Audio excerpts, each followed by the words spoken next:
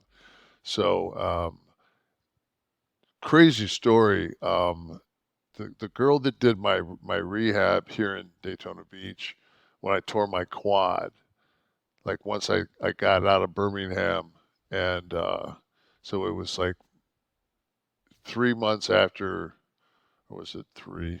Probably 2 months. I was in Birmingham for 2 months, and I came back, and then she started rehab. But she's like really great soft tissue person. She like so, and that's what I knew my wife needed because like Tamara does Pilates, so she's strong, but it was just like she had shit that because her hip had got injured, she was walking like on it like half ass. So her biomechanics were off and everything else. So this lady worked on her today, and it was just like, but I walked into the liquor store, and this lady said to me, she said, asked me a couple of questions, and then this lady walks into her physical therapist and says, "I ran into this big, tall, giant guy at the liquor store the other day. His name's Kevin." And she went, "Kevin what?" She goes, "I think it's Nash." And she was just like, and I haven't seen her in 17 years. Hmm. So I said to her, I said, "When will you?" The lady at the liquor store, I said, "When will you see her again?" And she said, "I'll see her like next week." I said, I took a business card and I wrote my number on it, and I said, "Have her call me," because I was looking. It was great to see her. Like the last time I saw her, she was married a lawyer, but they were single, and now she's got a 17-year-old kid. So it's just like, wow. Yeah. But anyway, she worked on Tamara today, so that was good that we found somebody here in town, and they take our insurance. Yay! You just can't go to Walgreens for any scripts you might. No, I write got to for go her, to though. CVS. Gotta go to CVS. Screen Actors Guild said so. Well, if you need any further evidence other than the change in pharmacy that the country's falling apart, the most idiotic statement on bump stocks on rifles was uttered by Justice Brett Kavanaugh today. All right, so He's still alive? he's there. So the bump stocks, for anyone who doesn't know, it allows, Kevin, correct me if I'm wrong, you're more a gun guy. It can convert like a semi-automatic rifle to fire far more rapidly than it would normally be able to, right? So no purpose for that. You're not shooting a deer with that. So the sole purpose is to mow down people with that kind of gun, or you stand in. Yeah, it makes it a more efficient assault rifle. Right. So the under Trump there was the machine gun ban, right? So he said in talking about being concerned that the bump stock law would ensnare Americans who weren't aware of it. Okay, quote, even if you're not aware of the legal prohibition, you can be convicted, Kavanaugh told the attorney representing the Biden administration. That's going to ensnare a lot of people who are not aware of the legal prohibition. So your justification for not making a law is that the people who aren't aware that it's a law might get caught doing it. Would that be What like? the? Would that be like, say, if you'd never heard about paying taxes? Anything, murder, any law. If you're not aware of it, that might be a problem. So let's not pass it. I don't think. When you're dealing with a group that actually took on and listened to, like right now, the Supreme Court is since Bush Gore. I think they're their popularity is like down 25%. Like they just like The court, yeah. yeah. There's nobody, like they're giving that Fannie what's her name, Fannie Willis Oh, in Georgia, yeah. in Georgia. Yeah, they're giving all this shit. I saw a thing on Instagram that says, so you guys are worried about $100 dinner? How about we talk about one of the many Clarence Thomas, Plane rides or $500,000 vacations. Like, are you kidding me? Like, you guys can't say anything about anything. And, so Trump's defense says that, once you're president, you have complete parole. Like you're paroled from everything. You can't be arrested for anything. or his immunity. His Yes, immunity yeah, argument. complete. Yes, complete immunity. You just And they're hearing this. They're going to waste their time. It's the most ridiculous thing. But the thing is that the person stood up and said, like, so what you're saying is, if the president wasn't impeached and he had SEAL Team 6 kill his political nemesis, that he could not be found, guilty of anything. Right. Because he had immunity as president. Yeah. So they actually stopped Smith's proceedings until they hear this, and it probably won't have an answer till like April. Yeah. So they're doing everything they can to make sure that nothing of any significance. And I really think, like, personally, talking to a lot of people, I think that the sense and sensibilities of the American people, I just really still have faith in us as a country. And I would hate to be proven wrong, but I really think, man, that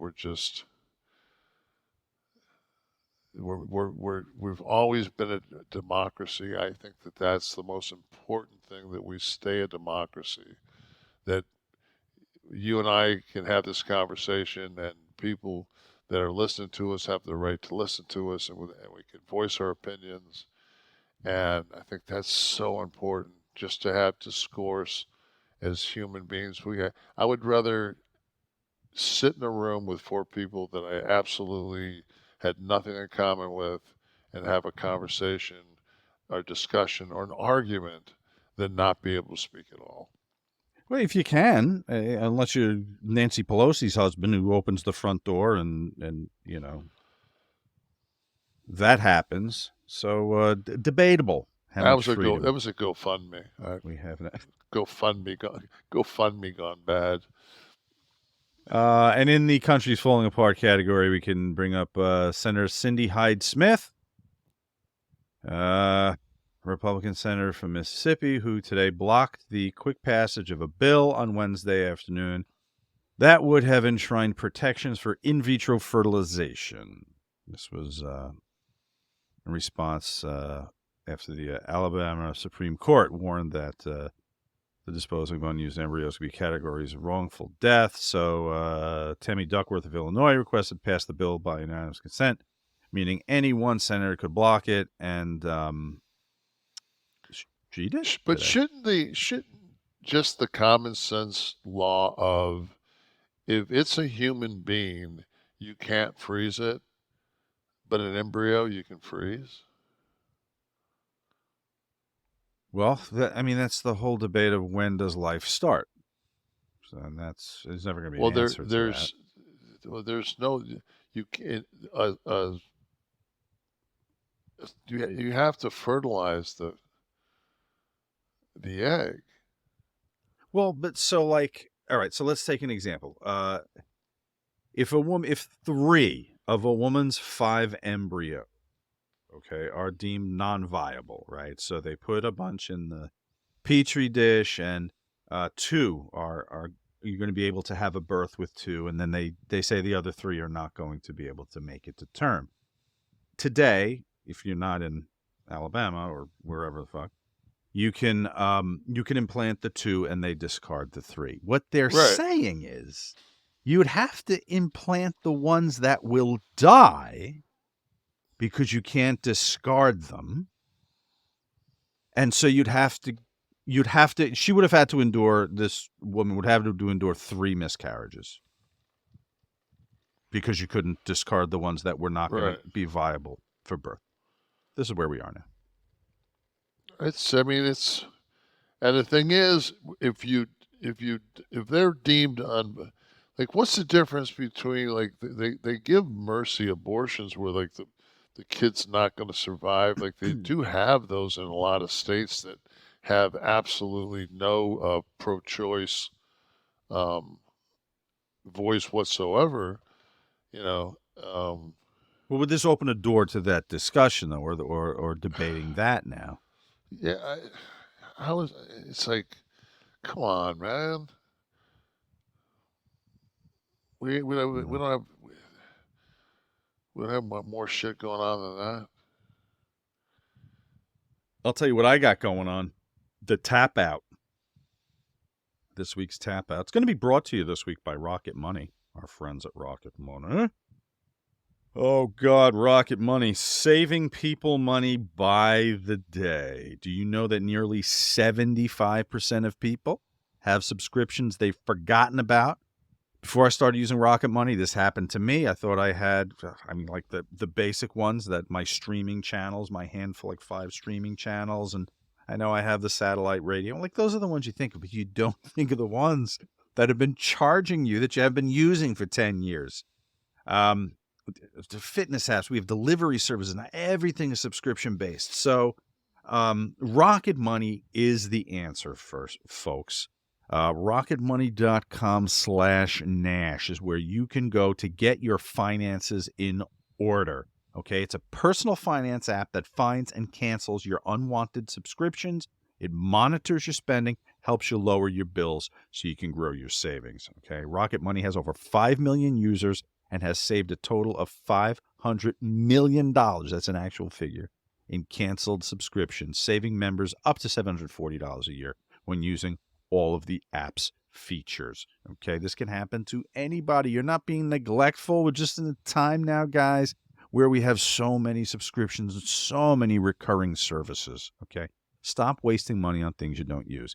Take control of that monthly bill. Cancel your unwanted subscriptions by going to rocketmoney.com/Nash.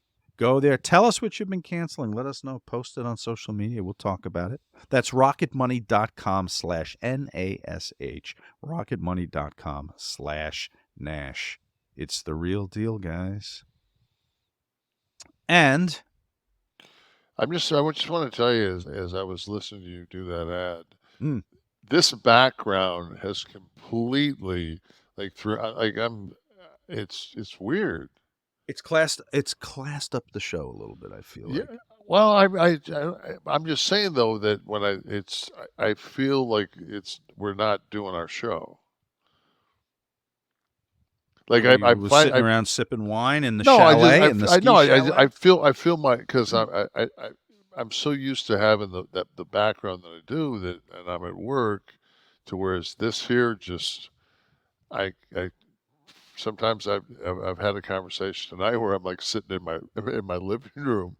Absolutely. I mean, it's crazy how just this backdrop can change things.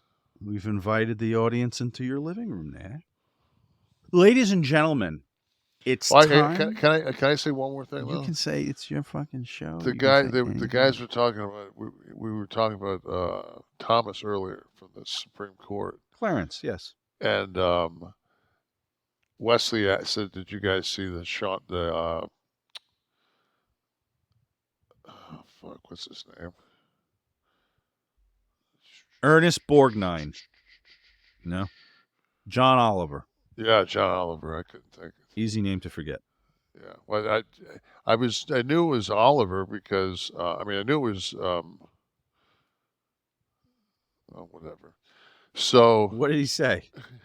He offered Thomas $1 million to walk Nice. away from the Supreme I Court, saw that. and then like a $2.5 million sweet ass like RV, and he had it like he had like money there, he had the RV there, like he had this whole package, and told him to walk away.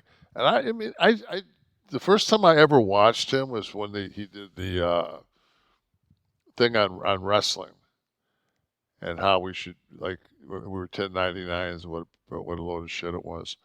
So like that was the first time I ever watched him, because somebody smarted me up, and then since then, like, he's really pretty brilliant.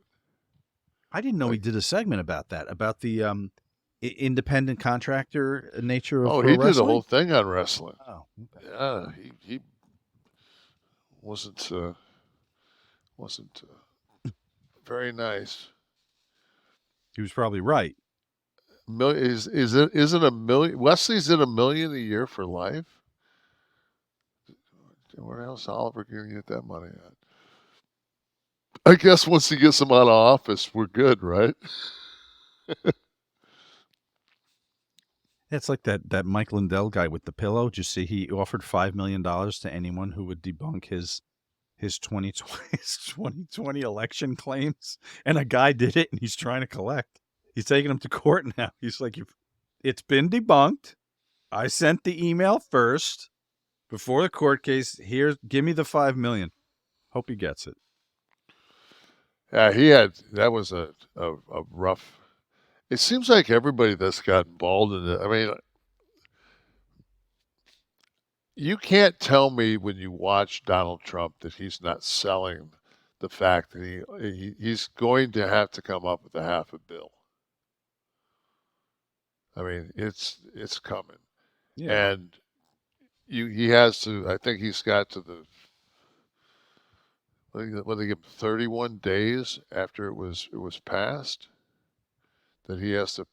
He has to start paying our interest accrues after the first month. No, it's $101,000 or $102,000 a day right now. That's what I'm saying. It's going to continue accruing until it's paid. Yeah, Yes. until it's paid. No, as I said, it's $100K a day. So I don't know who I was watching. It was Ari or whoever it was. It's just like, I don't know if I like the idea of having our president owe somebody a $500 million. You know? Well, our country owes $3 trillion. Yeah, that's our country. It would be consistent. That's our country. Dude, I want to be excited about an election. I want two good candidates. You know what? I trade these two in. Did you happen to see fucking Biden on Seth Meyers? No. See, I saw that, and I saw it like the next night, and it was like, how did the fucking Democratic fucking Party not get this out where everybody on earth is seeing it? Because he's actually he comes across like, yeah, Joe's okay, and there's a lot of times that I just look at it and it just looks like he's been hit by the invisible fucking freeze gun. Shit, man, when I'm 80, if you're flying me all over the world in the course of a day, throwing me in front of 7 press conferences, talking to 4 leaders, and I don't know what I'd be like. Doing the show, sometimes I feel like I'm a mumbling, stuttering idiot. I am. I know I am. Because I'm exhausted by this hour. But I don't think Joe took as many bumps as I did either, so fuck you. We saw a few of the bumps. Yeah, that face forward. The presidency. All he's doing is fucking copycat and fucking Flair's last. The Flair or the Greg Valentine. The last call. All right, well, Kevin, it's time for, ladies and gentlemen, William Shatner. William Shatner and Lin Yu Chun. Enjoy.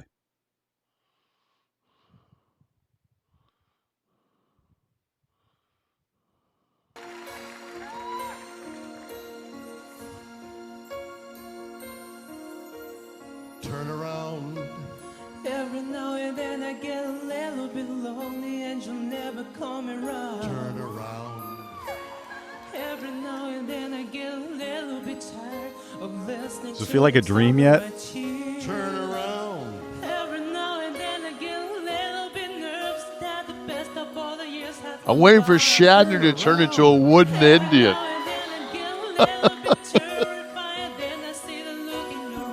Turn around, bright eyes. Stop. He's the best. God, I really thought that Shatner would be able to pull that off. That was something that he. How old is William Shatner right now? It's a however, shocking number. However old he is the most clear-headed fucking. I mean, I wish. Shatner 2024. How about it? Shatner and Chun Fat, or whatever the hell he is. 92. He's too old. 92. Florida man or Jersey guy returns this week after a break. 2 headlines.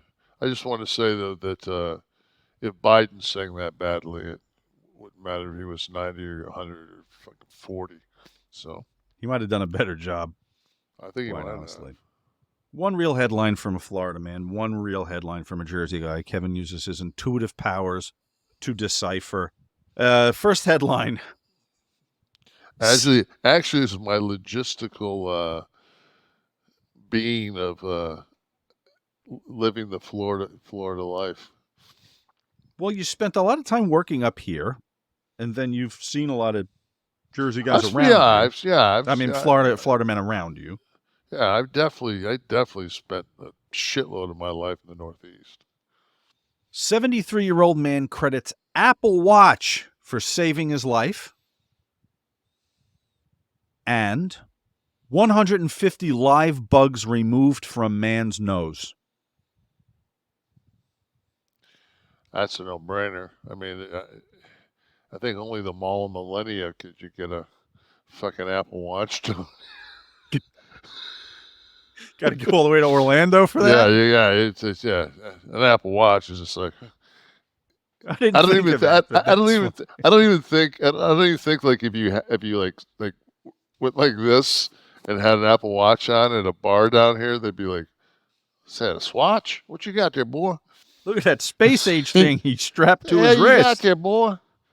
It's like these people that do that shit and they say, "Yeah, I did 12,000 steps yesterday." Yes, the counting of the steps. What the fuck? Well, I think you're gonna. So go ahead, give it to me. I want it to be official. Okay, so the bugs, fucking somebody in Pinella County, and fucking the Apple Watch, somebody in I don't know. If you were going to say Lawrenceville, New Jersey, you'd be correct. A retired accountant was asleep next to his wife, and his alarm went off on his watch. And the alert said that his heart rate was reading 30. A normal pulse is between 60 and 100 heartbeats per minute. So it was 30 per minute. So they threw him in an ambulance, rushed him to the hospital. And shockingly, they said he had no symptoms, he said. He didn't feel lightheaded. His chest didn't hurt. It felt like nothing was wrong.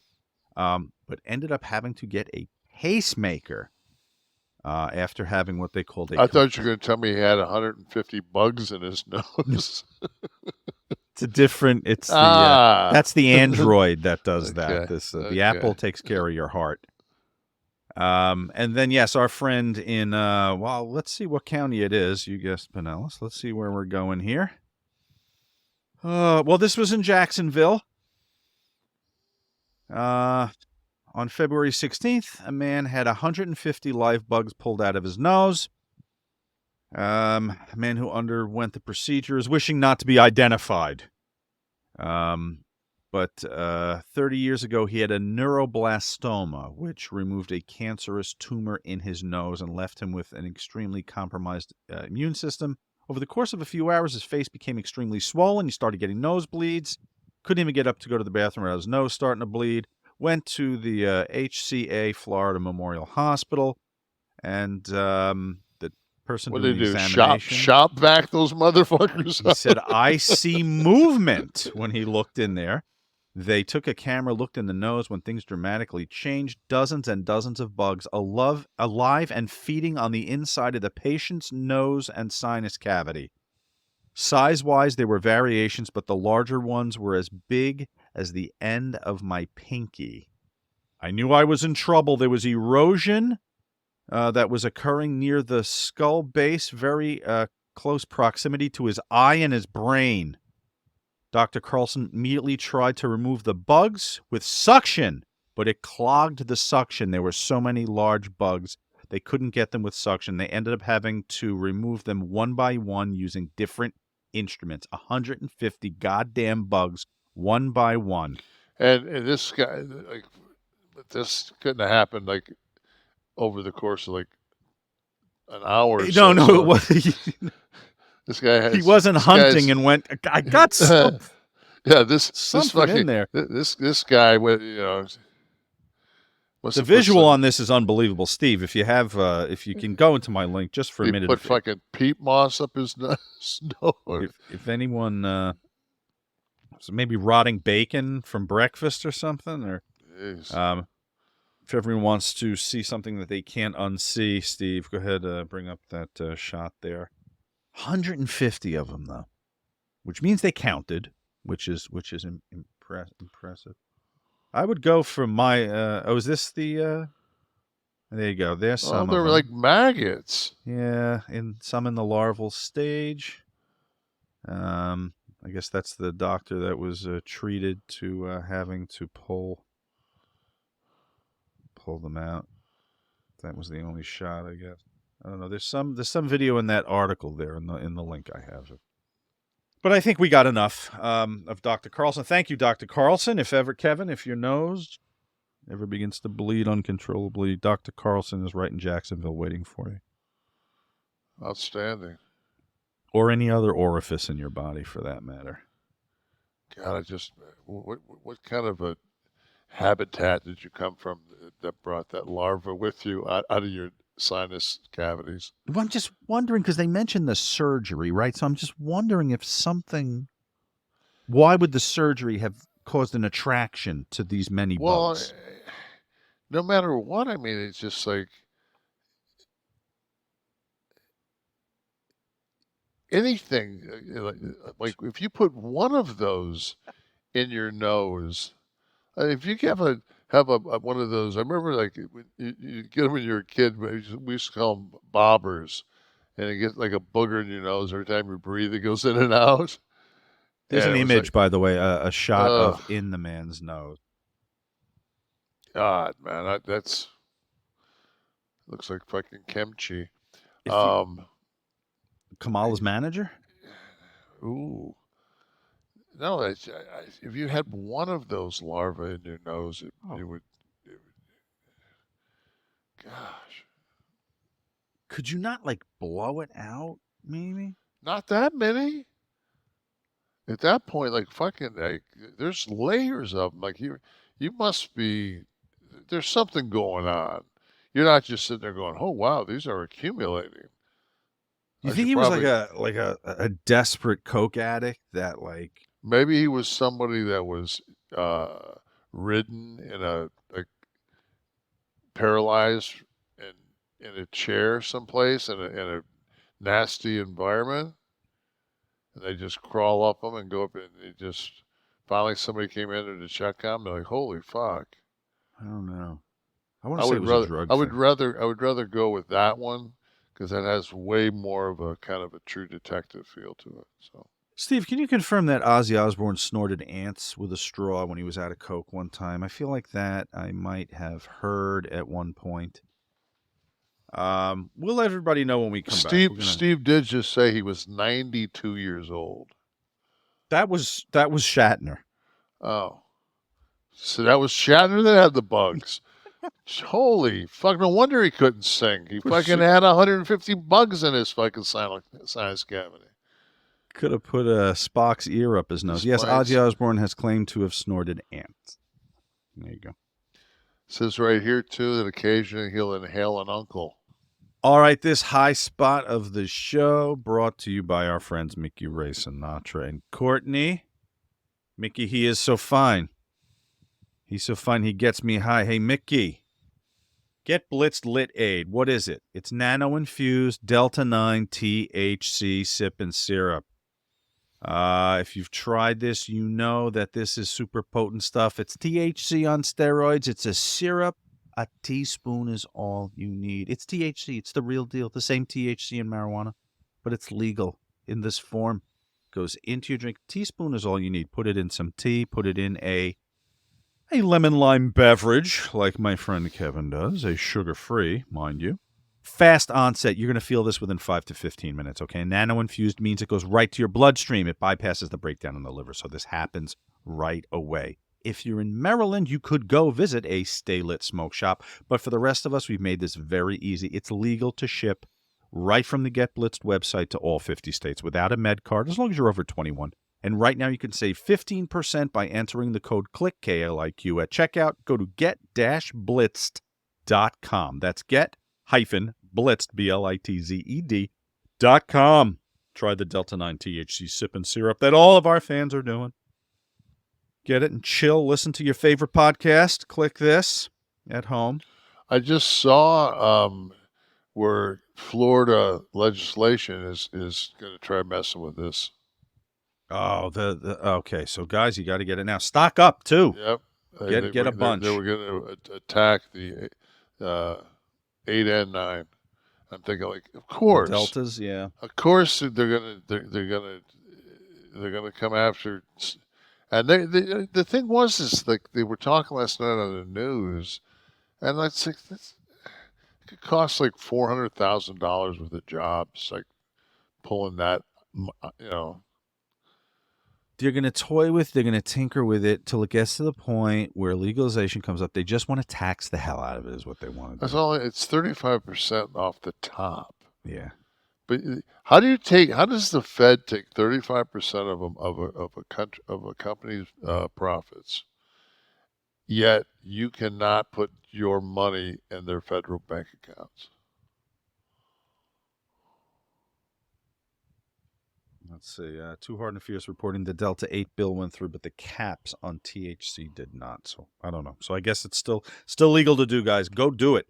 Get-blitz.com. Go get your stuff. All right, Ask Nash. I just saw Nash. last night. I don't know how it's already been determined in Florida. Was that whoever just put that? Was that today's hearing? Too Hard and Fierce. Let us know, one of our live listeners, which you could be too by going to KliqThisTV.com. Sit in our virtual audience here next to Too Hard and Fierce. See if he is Too Hard and Fierce. Reach over. See what's going on downstairs. Let us know, Too Hard. Jared Finelli participated in the hashtag AskNash. He said, after the Duke-Wake game, what are your thoughts on court field storming? If the schools and conferences don't stop it, do the players have the right to sue if they're injured? The players could have some expectation of safety from fans while on the court.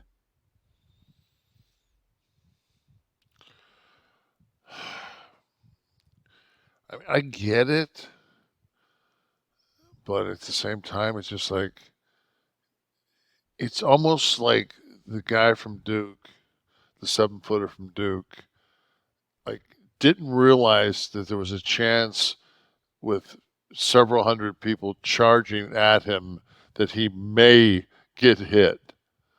Like, I remember one time I was with Tamron T, and this is before they built the permanent 9/11 memorial, and there was the girder that's in a cross was out front of this, and it was just like in a kind of a makeshift.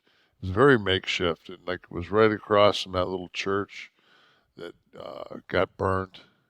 Mm-hmm. And to go back up to to Midtown, we had to go through Wall Street, and Wall Street let out, and they were going to that elevated train that's right there, and we were walking the opposite way, and these guys are all looking down at their phones, and I'm like a bitch. I'm dodging them, and then finally I said, "Fuck that, man." I saw a dude about 6'4", 6'5", blue suit. Man, I put a fucking shoulder into him, and he went down. And fucking, it was like this guy from Duke. Like all of a sudden, like nobody walked anywhere near, and I just had Tamara and T get behind me, and I just walked. I didn't have to fucking hand check anybody. It was just like there was a ripple in the force, and they knew like like, all right, we got fucking King Salmon swimming upstream here. But I just said, fuck that. I didn't want my wife and my son getting plowed over. No, of course. So I mean, and it's that's a lot. I mean, that many people coming, and it's so. And from all directions, it's so chaotic when they Number rush the one, court like that.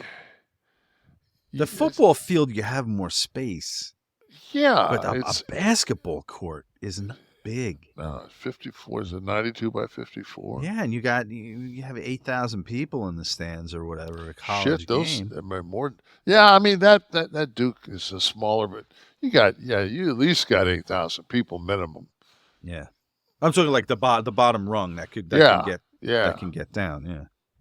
Mark Ashworth says, was there a particular reason you weren't in Ready to Rumble? Seems like that would have been a no-brainer, really.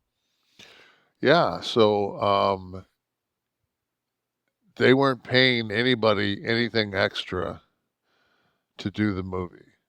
It was part of you, so we weren't doing house shows. Yeah, but how did the union? How did they worked out a deal like a Favored Nations deal where like everybody, it was like scale. Like everybody made scale except Paige didn't, Goldberg didn't, and somebody else didn't because they actually took leads. So I looked at it and I said, let me think, will this do my acting career any good? Because I really don't have enough of me being a pro wrestler. Like, I'm thinking like, fuck, I said, or can I just do Monday Night Raws or not, Nitros and be off the rest? Like, just go home? Like, fuck, man, you got to be kidding me. Wow. I'll sit home. I don't want to be on a movie. So that was the deal for that film. That's it was garbage. Chris Cordova, yo, Sean and Kev, do you think Paul has brought back some of the evolved kayfabe? I notice I've been watching both Raw and SmackDown because we still don't know what's going to happen for a match at Mania, and Paul has blurred the lines between work and shoot. Your opinion? That's exactly our opinion. We talked about that if you catch last week's show.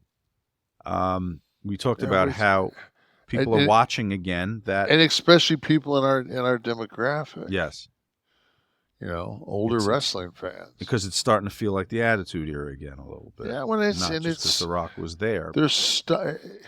It doesn't feel It doesn't feel like it's a week to week. It feels like it's an actual episodic. There's a reason to watch because, like we said, you go off into the Elimination Chamber, you come back, and you got Logan, Croc, and Randy, and then you got Drew going over. Mm-hmm. So it's just like right now, who's? I think Drew's probably their top heel. Roman, of course, but like Drew's their top heel. At this point, is Roman really a heel? Like Rock is more of a heel, but Rock is such a, that's like we talked about. He's like the Road Warrior Roddy Piper heel. Everybody. Yeah, but it's like out of respect, we'll play along with this. See, and that's what these people aren't getting. It's like nobody is thinking that The Rock is turned into a bad guy. He's playing a bad guy. He's good at it. He's a really good actor. And it's like he's a really good sports entertainer, and that's why this all works. And I watched a thing. Was it? I think it was Rivals. I think I started to watch the beginning of Rivals, and it was Triple H versus The Rock. And a lot of I didn't realize that The Rock took the IC belt off of Paul because I just wasn't around at the time. Yeah. I was doing something. I was doing my own thing. And I remember how Paul had to suck eggs after that curtain call. He was supposed to be getting that IC belt, and he didn't. It ended up going to Steve. So, yeah. So that was interesting. Gotcha. But there's a cutaway of Rocky Maivia, the character with the smiling, and they were chanting "Rocky sucks," and then they shot to a shot of Rock when he's probably shooting Fast and Furious or something. And it's like, what a completely different look. But he had hair. He had hair in the. No, he didn't. He just had that really dark goatee. And he didn't. He was bald headed. But just everybody's look is like when you see guys when they break in, you're just like, wow.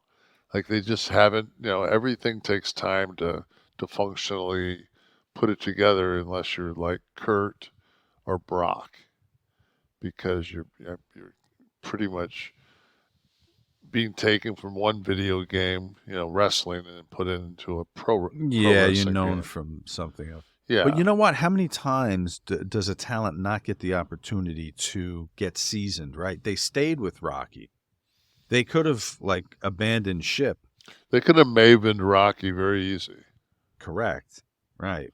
Which Rocky would now be getting 500,000 listens per day on his YouTube podcast, if that's No, he okay. has that and times 50 on Instagram that are paid.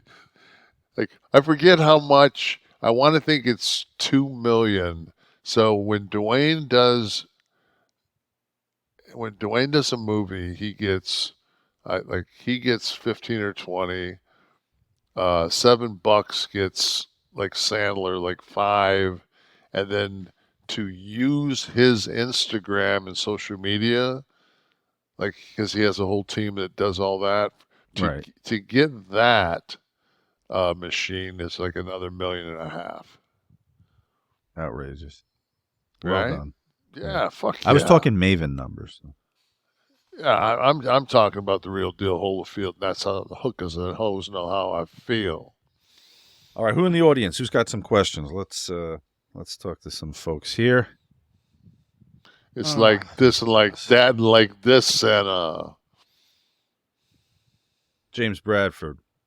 With Victor Wembayana, this is so funny. This was going to be my next mail-in question about Wemby. Having a 5-5 in his first 50 games, how quick do you think he reaches a quadruple double? He's averaging 28 points or something like that. Steve, you can get the numbers. This is the kid from San Antonio. Yeah, but he's got crazy numbers. I think he's over 10 boards a game, right? Yeah. He's in the 20s. His point I don't think he's averaging that much. Let me see. I might be wrong. I think you're thinking of the freak in Milwaukee. I don't think there's anybody. Yeah, really? Well, we'll see if I'm proven incorrect. Could be. I'm thinking 5 steals.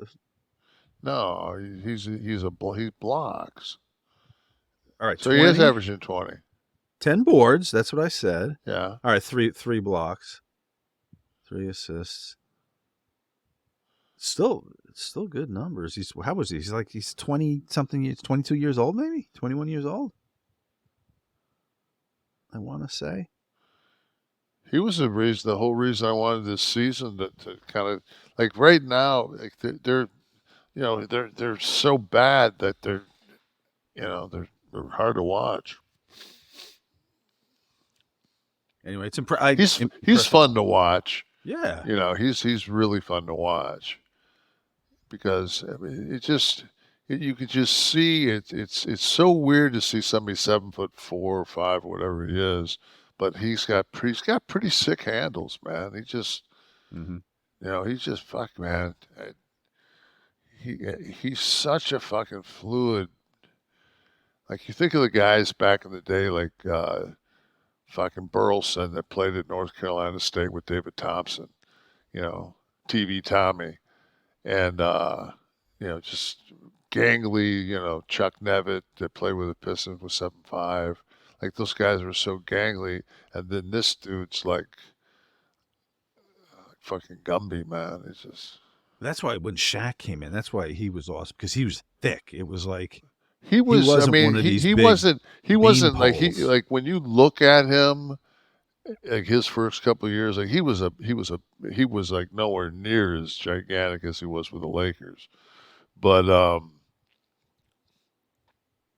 that's when he caved in the two different backboards. He was pulling rims down. He pulled one down in Jersey. Yeah, he wasn't Daryl Dawkins in them, but he was doing a different. They had by the time Shaq got in, they had already went through Chocolate Thunder, and they had the spring in the back of the rim. And that's true.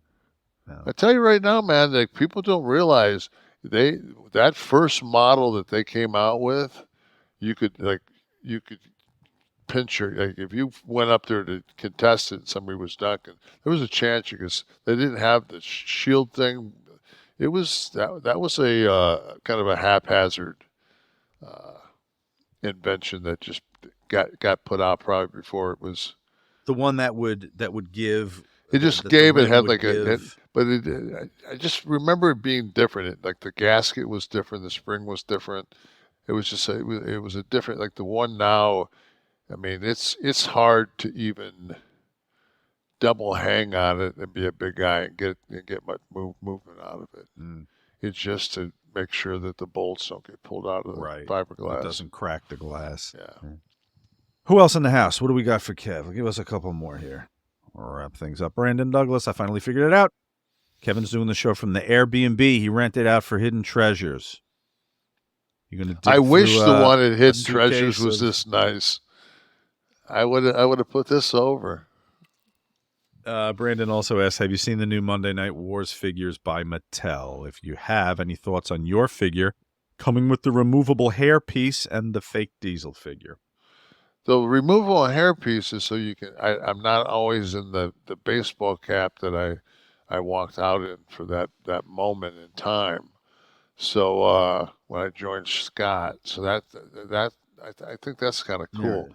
Not having a shirt. I've never had an action figure without a shirt, so I don't have a shirt, but I have like a black T-shirt that goes with that hat, and that kind of gives me the look of when I came down the first time. There it is. That's the one with the cap there in the ring. Yeah. That looks like it's a prototype. Yeah, it's a prototype. That's not been painted. What else we got? Let's get one more up here. One more, and we'll send our people home happy. There's the Caner. It's Glenn Jacobs as a Diesel. Fake Diesel, yeah. Yeah. I'm curious, since I get a percentage of Diesel, if I get a percentage of that since I'm Diesel. It's a good question. I would have asked. No, because they're going to say, no, if that's the case, and you would. That's why you bitched about going in the Hall of Fame, is you wouldn't go in as Diesel. But So I think I as can't Diesel, double play it. this you wouldn't, because it's Glenn's likeness. But if it's your likeness in Diesel, you Oh get no, that. it's my. Yeah, I get that. But this is clearly Glenn. Glenn's getting a check on this here. Yeah, Put to his campaign fund. and he should. Well, I'd like to remind everyone, Kliq This is a production of Butch and Sundance Media, produced in association with Podcast Heat, created by Tristan Nash, Kevin Nash, and Sean Oliver, producer Steve Kaufman, graphics by Dominic D'Angelo, title sequence and audio edit by http:// Wesley Burleson, theme song by Dale Oliver, technical research by Tristan Nash, copyright 2024, Butch and Sundance Media. Kev, you want to do another? You want to do an 88? 88, yeah. Olds 88. Let's do it. We'll take it for a spin around the block. What did Britt say? We'll go around. We'll spin around the block in the old 88. Turn around, bright eyes.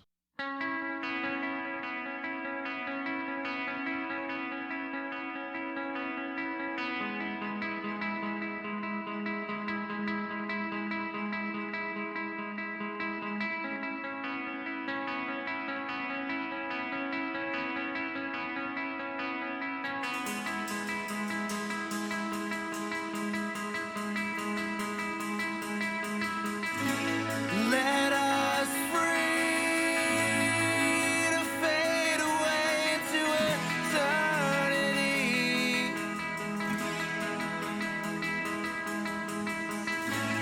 Circulate, you've come to love me, but now I'm frozen in dead flesh. Oh, Sophie, knew all along it was a dream, but the customer service never answers the thing.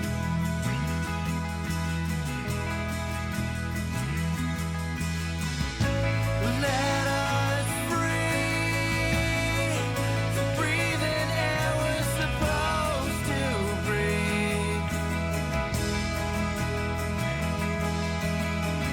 Through twists and turns, you've come to love me. Now I'm cold, I'm frozen. Baby, we're broken, and the customer service never answers a thing.